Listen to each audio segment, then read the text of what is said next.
Hello लोगोफोर गिबियावनो नोंथांमोनखौ आंनि गोदान भिडिअ बरायग्रोनानै लाग्रोनाय जाबाय लोगोफोर। स' नोंथांमोननिसिम आसा खालामो भिडिअखौ जागायनायनिफ्राय जोबजासिम नायलांगोन होननानै। ओमफ्राय लोगोफोर नोंथांमोनाथ' भिडिअनि टाइटेल एबा थाम्बनेइल नायनानै गोबाङानो मिन्थिखाबाय जानांगौ दे दिनै आं मा भिडिअनि सायावहाय नोंथांमोननिसिम आपडेटखौ लानानै फैदों। ओमफ्राय लोगोफोर जायफोरा भिडिअखौ नायनो इन्ट्रेस्ट मोनो भिडिअखौ जोबजासिम नायलांब्लानो जाबाय दे लोगोफोर, जाहाथे नोंथांमोना भिडिअआ मानि सोमोन्दै बुजियो दे लोगोफोर।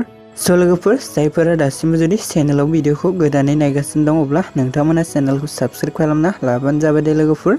आरो लोगोफोर खाथियाव थानाय बेलनि आइकनखौबो अल प्रेस खालामना ला दे लोगोफोर, जाहाथे आंनि गोदान भिडिअफोरनि नटिफिकेशनफोरा नोंथांमोननि सेराव थाबैनो सौहैयो दे लोगोफोर। ओमफ्राय लोगोफोर आं दिनै अख्रां गंसे आबुं बर' सावथुननि सायाव नोंथांमोननिसिम शेयार खालामनो होनना सानदों दे लोगोफोर। एक्चुअली लोगोफोर अख्रां गंसे आबुं बर' सावथुननि फुल पार्टखौ दायो रिंसार ब्रह्मा इउटुब चेनेला रिलिज खालामना होबाय दे लोगोफोर। स' लोगोफोर जाय बिथांमोना अख्रां गंसे आबुं बर' सावथुनखौ एपइस्ट आपल'ड खालामनायाव नायाखैमोन अब्ला नोंथांमोना फुल पार्टखौ नायनो हासिगोन दे लोगोफोर। स' लोगोफोर जाय बिथांमोना दासिमबो जुदि नायहैयाखै अब्ला नोंथांमोना रिंसार ब्रह्मा इउटुब चेनेलाव थांनानै फुल पार्टखौनो नायना लाहैबानो जाबाय दे लोगोफोर। आरो लोगोफोर जाय बिथांमोना भिडिअखौ नायनानै माबायदि मोनदों कमेन्टनि गेजेरजों फोरमायहरनो दाबावदे लोगोफोर। स' लोगोफोर बिदिब्ला दिनैनि आपडेटआ बेखिनियानोमोन दे लोगोफोर। स' नोंथांमोननिसिम आसा खालामो भिडिअखौ नायनानै मोजां मोनबाय। भिडिअखौ जुदि नायनानै मोजां मोनदोंब्ला अन्नानै चेनेलखौ साबस्क्राइब, भिडिअखौ लाइक आरो कमेन्ट खालामनो दाबावदे लोगोफोर। ओमफ्राय लोगोफोर साबस्क्राइब खालामना खाथियाव थानाय बेलनि आइकनखौबो अल प्रेस खालामना लादे लोगोफोर,